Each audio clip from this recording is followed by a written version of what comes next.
Morning dear students. Gayatri Vidya Mandir Uchch माध्यमिक विद्यालय सांसद के यूट्यूब चैनल पर आप सभी का पुनः हार्दिक स्वागत है। आज हम 8वीं क्लास के विज्ञान विषय का 13वां पार्ट डिस्कस करने जा रहे हैं, जो आपका टॉपिक दे रखा है ध्वनि।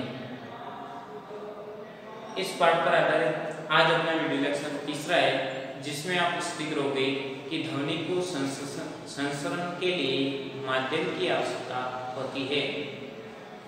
तो देखिए, अपन विभिन्न प्रकार के क्रियाकलाप करके इस चीज की सत्यापनता को जांच करेंगे।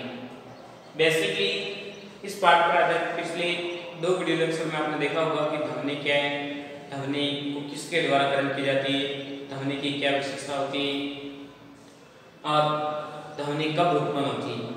तो काफी चीजों को आपने जनरली इस चीजों को समझा है। आज हम बात करते हैं ध्वनि को संस्करण होने के लिए, मतलब एक स्थान से दूसरे स्थान पर पहुंचाने के लिए ध्वनि को किसी न किसी माध्यम की आवश्यकता होना नेसेसरी बताया गया है।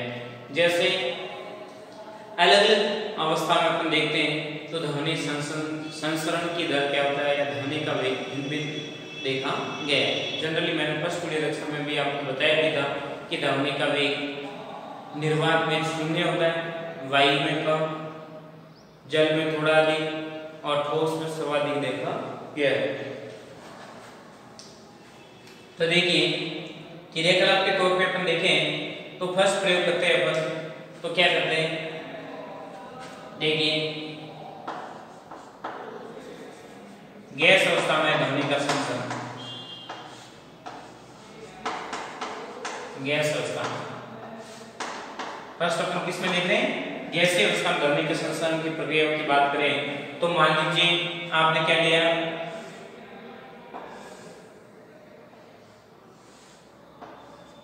एक गिलास लिया, क्या ले रखा है, गिलास ले रखा है, और इसमें इस गिलास में आप कोई भी छोटा सा फोन या कोई भी घंटी इस प्रकार से लटका दीजिए ताकि कांच से टचेबल में नहीं हो, कांच से टच नहीं करे। व्यवस्थित रूप से इस प्रकार से सेट कीजिए या इस प्रकार से खड़ा या रख लीजिए।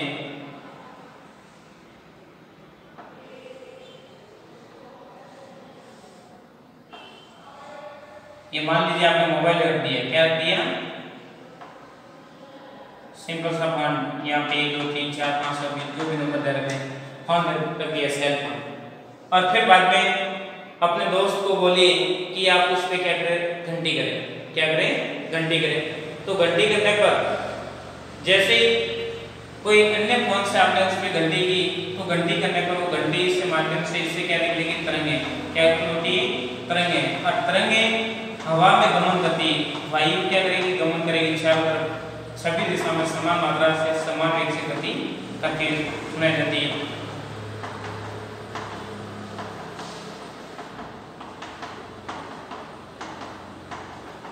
सभी माध्यम में क्या करेगी, ये तरंगे गमन करती है वायु में। जैसे ही आपने घंटी को ऑन किया तो आपको घंटी सुनाई देगी और आप तक आवाज आ रही है, तो क्या मतलब आप उससे डायरेक्ट कोई आवाज को ऐसे पकड़ के ला रहे थे कानों, नहीं, तो वहां से आपके कानों तक आवाज आ रही है। तो आवाज आने का क्या प्रोसेस है, कोई उस पर आपने कोई कनेक्शन किया है, कुछ भी नहीं किया, ओनली फॉर वायु के द्वारा तरंगे विकृत हो रही है, तरंगों का क्या हो रहा है, विसरण हो रहा है, और हवा द्वारा वो ध्वनि आपके कानों तक पहुंचती हुई पाई जाती है। तो अर्थात हम कह सकते हैं वायु द्वारा ध्वनि का संस्करण होता है, दिमाग बात रही। और अभी इसी कंडीशन में आप देखिए कि मान लो फर्स्ट कंडीशन में तो आपको ध्वनि सुनाई देती है,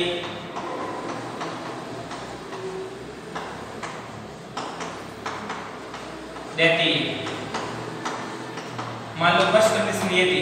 अब सेकंड कंडीशन में क्या कर देते हैं आप, कि निर्वात कर देते हैं, क्या कर देते हैं, निर्वात माध्यम में करते हैं। मान लो एक है ये गिलास और एक है सेल फोन, आपने लेके इसमें इस प्रकार से रखा और फिर बाद में गिलास के ऊपर वायु रोधक तथा अधिशोषक ऐसा पदार्थ आपने लगा दिया, या जैसे आपके मुंह में ऐसे गिलास रख सकते और सांस द्वारा पूरे गिलास के अंदर की हवा को आप बाहर ले लें, और फिर बाद में दोस्त को बोली अब घंटी करे, क्या आपको सुनाई देती है? नहीं सुनाई देगी। या ऐसा कोई पदार्थ गिलास के चारों तरफ लगा दीजिए ताकि हवा को क्या करते हैं, एब्जॉर्ब कर ले, हवा क्या करते हैं, कैसा कर ले, अधिशोषित कर ले, हवा को खींच ले। तो गिलास में यहाँ पे हवा क्या होगी, बिल्कुल शून्य। यहाँ पे तो वायु थी और वायु के कारण ध्वनि तरंगें संश्रित होती है, परंतु यहाँ पे वायु अनुपस्थित, वायु अनुपस्थित। देन फिर वापस अपने दोस्त को बोलिए आप फोन कीजिए, तो फोन करने पर फोन तो जाएगा, परंतु आपको घंटी की आवाज नहीं सुनाई देती है। क्यों? क्योंकि ध्वनि तरंगों को संचरण करने के लिए माध्यम की आवश्यकता थी। पहले वायु के द्वारा ध्वनि तरंगें आपके पास पहुंचती थी, अब वायु अनुपस्थित होगी तो ध्वनि तरंगें आपको सुनाई नहीं देती। किस कंडीशन में sound not suitable, not accept, आपको सुन नहीं पाते हैं, ध्वनि सुनाई नहीं देती।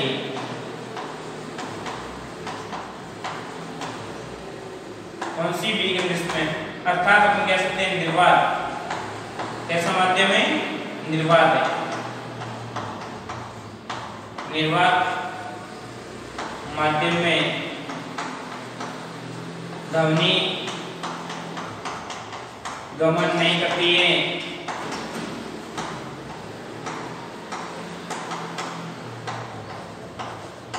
आपने वायु अनुपस्थित कर दी गिलास से और फिर बाद में फोन खोल दिया और फिर घंटे लगाते तो घंटे बाईस वालों तरंगों की वजह से अंदर प्रवेश कर लेगी, परंतु ध्वनि तरंगें बाहर नहीं आएगी और आपको सुनाई नहीं देगी, बात दिमाग करेगी। अब ये कौन सी अवस्था में हमने बात की? गैसीय अवस्था। अब मान लीजिए बात करते हैं सेकंड द्रव्य अवस्था।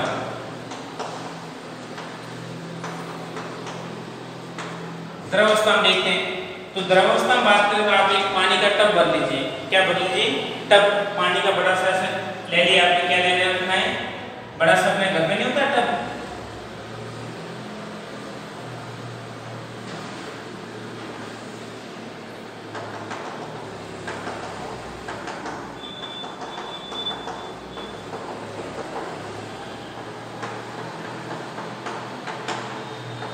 और टब के अंदर क्या रखते हैं? बेल रख देते हैं, घंटी जो आप बजाते हैं, साइकिल की घंटी है या टेबल पे रखी होती है, इनको एक घंटी टुन टुन टुन टुन की आवाज होती है ना, तो घंटी को यहाँ पर रख दीजिए और हाथ को अंदर डालिए इस बॉक्स में। जैसे टब में हाथ रखे और एक कान टब के ऊपर लगाना, मतलब पानी की सतह पर लगाना। कहाँ पे लगाना है? पानी की सतह पर। ध्यान दें, पानी कान में नहीं जाना चाहिए, पानी कान में प्रवेश नहीं करे, ऐसा नहीं। तो कान पानी के ऊपर ऐसा नॉर्मल से स्पर्शेबल होता हुआ रखना कान। जैसे आप कान पानी के ऊपर रखें, दूसरे हाथ से आप घंटी दबाओगे तो आपको पानी के माध्यम से भी ध्वनि, आपको ध्वनि तरंगें उत्पन्न होती सुनाई देती है। क्या थी? पानी में रखे हुए भी ध्वनि तरंगें क्या रहती सुनाई देती, और इसी पानी में भी ध्वनि तरंगें संश्रित होती, और इसकी वजह से कई प्रकार की मछलियां, जलीय जीव है जो ध्वनि तरंगों को जलीय माध्यम में भी रहते हुए एब्जॉर्ब कर लेते हैं। थोड़ी भी जल में मूवमेंट होती है, अपनों को जल में तरंगें उत्पन्न होती है वो नहीं सुनाई देती, परंतु जलीय जीव आसानी से तरंगों को क्या कर लेते हैं? सुन लेते हैं। क्या कारण होता है? क्योंकि जल भी एक प्रकार की ध्वनि तरंगों को संचरण करने के लिए माध्यम प्रदान करने का कार्य करता है। दिमाग बात रहेगी। आगे देखते हैं अपन गैसीय अवस्था की बात की, द्रवावस्था की बात की। अब तीसरी कंडीशन देख रहे हैं, वो आपके कौन सी? ठोस अवस्था की बात कर रहे हैं। देखिए तीसरे कौन सी अवस्था की बात कर रहे हैं? ठोस अवस्था में ध्वनि संचरण का प्रोसेस अपन इसलिए कर रहे हैं। देखिए यहाँ पे अपन मैं ले रहा हूँ तीसरी अवस्था कौन सी? ठोस अवस्था।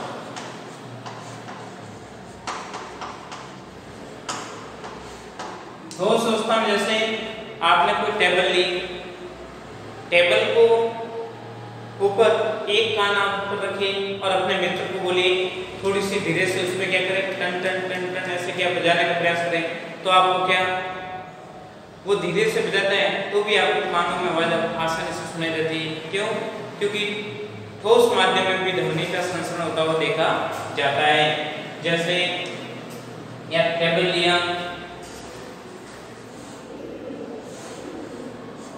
टेबल के ऊपर tip tip tip tip tip ऐसे करते हैं तो भी आपके ध्वनि तरंगें आपको सुनाई देती है।